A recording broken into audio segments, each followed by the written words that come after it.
నమస్తే. శ్రీ గురుభ్యో నమః. ఆపదామపహర్తారాం దాతారాం సర్వసంపదాం లోకాభిరామం శ్రీరామం భూయో భూయో నమామి. శ్రీమాత శ్రీ మహారాజ్ఞి శ్రీమత్ సింహాసనేశ్వరి చిదగ్నికుండ సంభూత దేవకార్య సముద్యత ఉజ్జిత్వాను సహస్రాభ చతుర్బాహు సమన్విత రాగస్వరూపాషాఢ్య తల్లి శ్రీమాత శ్రీమాత్రే నమః.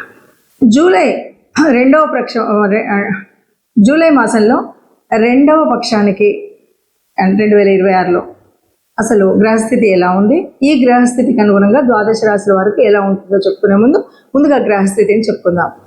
గ్రహస్థితి కనుక చూసినట్టయితే రాహు కుంభంలో ఉంటాడు, మీనంలో శని ఉంటుంది. కుజుడు మాత్రం మరి మేషంలో నుండి వృషభంలోకి మారి ఉన్నాడు. అలాగే రవి బుధులు ఇంతకు ముందు ఉన్నట్టుగానే మనకు మిథునంలో ఉంటారు. ఇక గురువు మనకి కర్కాటకంలో ఉంటారు. ఇంతకుముందు మొదటి పక్షంలో ఉన్నటువంటి శుక్రుడు నెమ్మదిగా సింహరాశిలోకి వస్తాడు. సింహంలో ఇప్పుడు కేతువు శుక్రుడు కలిసి ఉండడం అనేటువంటిది ఈ రెండవ పక్షంలో ఉన్నటువంటి జూలై మాసంలో మనకు ఆ గ్రహాలకు అనుగుణంగా మార్పులు చేర్పులు జరుగుతాయి అన్నది మనం గ్రహించాలి. దీనికి అంటే మనం ఒక ద్వాదశ మాసాలకు కనుక చూసే ముందు ఒక మాట చెప్పుకోవాలి. ఎందుకు అంటే అసలు ప్రతి మాసంలో నిజంగా మా గతి మారుతుందా, మా స్థితి మారుతుందా అనే వాళ్ళు అనేకం కనిపిస్తూ ఉంటారు.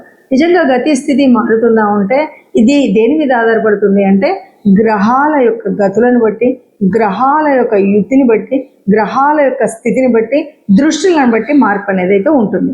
అయినా ఇవి ఎంతవరకు ఉన్నా ఈ కోటాను కోట్ల ప్రజల్లో కొంతవరకే ఈ పర్సంటేజ్ కనబడుతూ మిగతాది, ఎందుకంటే మనం చెప్పిన తర్వాత మీరు అన్నట్టుగా కొంత కనిపిస్తుంది కానీ ఇంకా అంతా అయితే కనిపించట్లేదు అంటుంటారు. అంతా కనిపించాలి అంటే తప్పనిసరిగా చేయవలసినటువంటి పని ఏంటి అంటే తప్పనిసరిగా మీ జన్మజాతకాన్ని మీకు వీలైన చోట వీలైన వాళ్ళతో చూయించుకోవడం అనేది మంచిది. జన్మజాతకంలో ఉన్నటువంటి వాటికి అనుగుణంగా ఇప్పుడు మనము ఈ మారుతున్నటువంటి గ్రహాలకి ఎలా ఉంటుంది, ఇది సర్వసాధారణంగా అందరికీ కలిపి చెప్పేటువంటి గ్రహస్థితి. కాబట్టి గ్రహస్థితి మారినప్పుడు మన యొక్క జాతకం ఎలా ఉంటుంది అన్నది ద్వాదశ రాశులకు మనం చెప్పుకుంటూ వస్తుంటాం. ఆ విధంగా ఇప్పుడు ఒక్కొక్క రాశికి మనం తెలుసుకుందాం. తదుపరి రాశి వృశ్చిక రాశి. వృశ్చిక రాశి వారికి ఎలా ఉంది అంటే మరి చతుర్థంలో రాహు ఉన్నాడు కుటుంబంలో, ఇక పంచమంలో శని ఉన్నాడు, షష్టంలో కుజుడు ఉన్నాడు, అష్టమంలో బుధరవులు, నవమంలో గురు శుక్రులు, అష్టమంలో కేతువు. ఇందులో మనకేంటంటే కేవలం రవిగ్రహం తర్వాత మనకి శుక్రుడు మాత్రమే మనకు రెండవ అర్థంలో మారుతున్నారు. ఇక మెజారిటీ ఆఫ్ ద గ్రహాలు ఇలాగే ఉన్నాయి కాబట్టి మరి పరిస్థితి ఎలా ఉంటుంది? కుటుంబ స్థానంలో ఉన్నటువంటి రాహు ఎప్పుడు కూడా కొత్త కొత్త ఆలోచనలు అన్నీ కూడా ఊహల్లో ఏదో ఇక్కడ ఏం చేయలేం కానీ ఏమేమో ఊహించుకొని ఆకాశంలో మేడలు కట్టేటువంటి రకరకాలైనటువంటి ఊహలు కల్పిస్తాడు, ఏవో చెడు రకాలైనటువంటి ఆలోచనలు కల్పిస్తాడు. కాబట్టి తస్మాత్ కుటుంబ విషయంలో చాలా జాగ్రత్తగా ఉండాలి అని చెప్పాలి. ఇక సప్తమ కుజుడు, పంచమ శని, అష్టమ భాగ్యాల్లో మరి రవి ముందు అష్టమంలో ఉండి తర్వాత భాగ్యంలోకి వస్తాడు. ఇవన్నీ కూడా ఎట్లా ఉంటాయంటే కొన్ని జాగ్రత్తలు తప్పనిసరిగా పాటించాలి.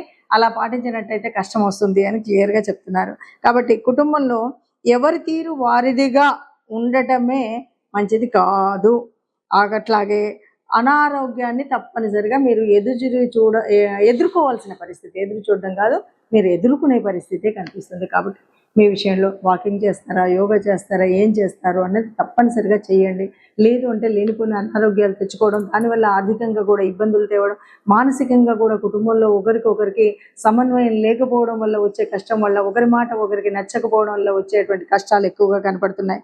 ఇక నిరుద్యోగులు ఎవరైతే ఉన్నారో వారికి బాగానే ఉంటుందని చెప్పొచ్చు.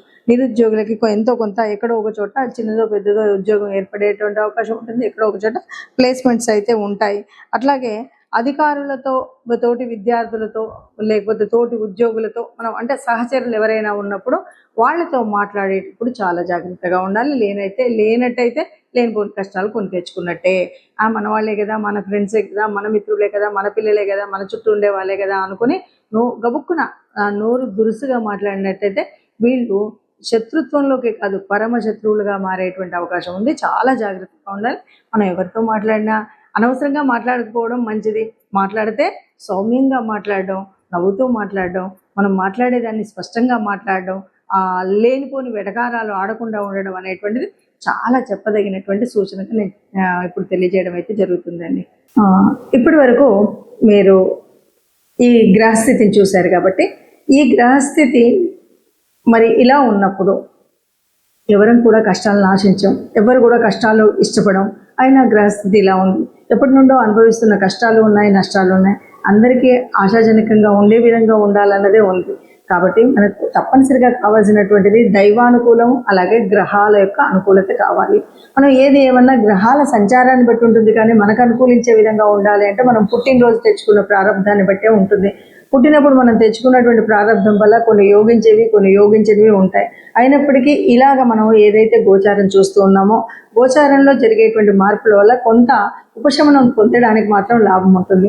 ముఖ్యంగా చెప్పేది ఏంటంటే, ఈ మాసంలో అవునన్నా కాదన్నా మరి గురువు యొక్క మార్పు అన్నది మనం చూసినటువంటిది.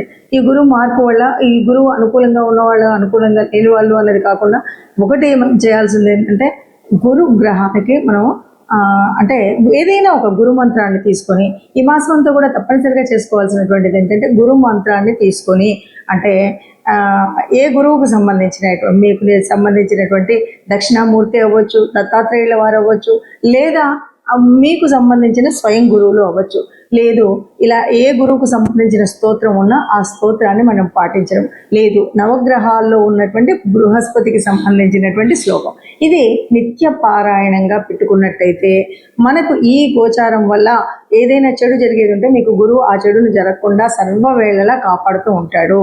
ఇక రెండవది, లేదు గురువు అనుకూలంగా ఉన్నాడంటే జరిగే మార్పుల్లో, మంచి మార్పుల్లో ఇంకా మంచి జరుగుతుంది తప్ప మీకు ఎట్లాంటి నష్టం ఉండదు. కాబట్టి ఈ గురువుకు సంబంధించినటువంటి ఈ విషయాలు చేయడమే కాకుండా ఇంకా గురువు యొక్క అనుగ్రహం పొందాలి అంటే తప్పనిసరిగా మరొక మార్పు చేసుకోవాల్సింది, ఎవరైనా వృద్ధులు ఉన్నటువంటి వాళ్ళు, అంటే తండ్రి సమానులైనటువంటి వయసు ఉన్నటువంటి వాళ్ళు, అంటే వృద్ధులకు సహాయం చేయడం, సహకరించడం అనేటువంటి విషయాలు ఉంటాయి కదా, ఇవి కూడా చాలా వరకు గురు గ్రహం యొక్క సంతృప్తిని, గురు గ్రహం యొక్క అనుగ్రహాన్ని పొందడానికి వీలైనటువంటి అంశాలు. కాబట్టి ఆ రకంగా చేసుకుంటూ వెళుతూ ఇక మనం ఒక్కొక్క గ్రహంలో ఉన్నటువంటి మార్పులు చేర్పులు ఉన్నాయి కాబట్టి వాటిని అనుసరించుతూనే వెళ్ళాలి. ఏదేమన్నా సరే రాహుకేతువుల మధ్యలో నలిగిపోతున్నటువంటి గ్రహాలన్నీ ఉన్నాయి. ఈ సమయంలో ఏది ఏమన్నా సరే వీలైనంత వరకు సుబ్రహ్మణ్య స్వామి దర్శనం కానీ, సుబ్రహ్మణ్య స్వామికి సంబంధించినటువంటి వరకు ఏదైనా స్తోత్రం, స్తుతి ఇలాంటివైనా చేసుకున్నట్టయితే చాలా వరకు మనం అనుకున్నటువంటి కష్టాలు ఏవీ లేకుండా నిబ్బరంగా ముందుకు వెళ్ళేటువంటి పరిస్థితి కనిపిస్తుంది. ఆ పరమాత్ముడు తప్పకుండా అందరినీ కాపాడుతాడు.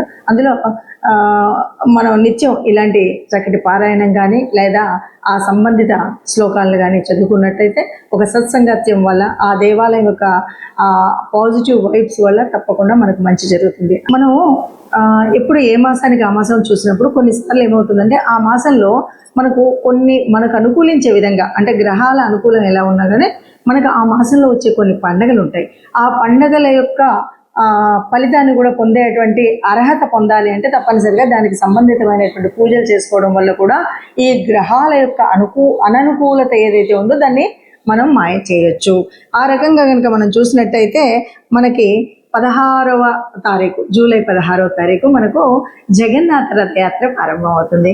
ఆ జగన్నాథుడు అంతకు మించినటువంటి గురువు ఎవరు ఉంటారు మనకి? ఆ శ్రీకృష్ణ పరమాత్మకు సంబంధించినటువంటి తత్వాన్ని చదువుకోవడం, వినడం, లేదా ఆ జగన్నాథ యాత్ర జరుగుతున్నప్పుడు మనం చూడడం, లేకపోతే మన ఏరియాల్లో కూడా ఇవాళ రేపు చేస్తున్నటువంటి జగన్నాథ రథయాత్రలో పాల్గొనడం, ఏదో అక్కడ సంబంధించినటువంటి విషయాలను వినడం చేసినట్టయితే మనకు ఉత్తమమైనటువంటి స్థితి ఉంటుంది. అలాగే మరి 17వ తారీఖు వచ్చేసరికి మరుసటి రోజు నుండి కూడా దక్షిణాయనం ప్రారంభం అవుతుంది. దక్షిణాయన కాలంలో మనం చేయాల్సినటువంటి పుణ్యక్రతువులు బోలెడని ఉంటాయి. వాటన్నిటినీ కూడా ఈ మాసం అంతా అవలంబించినట్టయితే మన కష్టాలు తొలగుతాయి. ఇంకా ముఖ్యంగా తెలంగాణ ప్రాంతంలో ఉన్నటువంటి భక్తులందరికీ కూడా మనకు తెలిసినటువంటి విషయం, ఈ జూలై మాసంలో ఆషాఢం ప్రారంభం అవ్వగానే మొదటి బోనాల పండుగ వస్తుంది. బోనాల పండుగ ఎవరికి చేస్తాము అంటే ఆ పరాత్పరేశ్వరి అమలగన్న అమ్మకి చేస్తూ ఉంటాం. కాబట్టి ఆ తల్లిని తెరవడం కూడా ముఖ్యము అనే విషయాన్ని మనం గ్రహిస్తే కనుక బాగుంటుంది. అలాగే ఈ నెలాఖరు చివరికి 25కి వచ్చేసరికి తొలి ఏకాదశి ఉంటుంది. తొలి ఏకాదశి వచ్చింది అనగానే ఆ సర్వజగన్నాథుడైనటువంటి రక్షకుడైనటువంటి ఎవరైతే ఈ మనకు తెలుసు త్రిమూర్తులలో ఎవరైనా సరే బ్రహ్మ సృష్టిస్తే మరి విష్ణువు ఎప్పటికప్పుడు రక్షిస్తూ ఉంటాడు. రక్షణ కార్యం చేసేటువంటి ఆ విష్ణుమూర్తిని ప్రార్థించేటువంటి సమయం మనకు తొలి ఏకాదశి. ఏకాదశులన్నీ కూడా విష్ణుమూర్తికి సంబంధించినప్పటికీ తొలి ఏకాదశి రోజు స్వామిని ప్రార్థించినట్టయితే మనకు ఏ రకమైన కష్టాలు ఈ ఒక్క నెలే కాదు, రాబోయే 6 నెలల వరకు కూడా మనం అన్నింటి నుండి హాయిగా ఉండగలిగేటువంటి గ్రహస్థితి మనకు ఉంటుంది అని చెప్పుకోవచ్చు. అందరం బాగుండాలి, అందులో మనం ఉండాలి. జై శ్రీరామ్.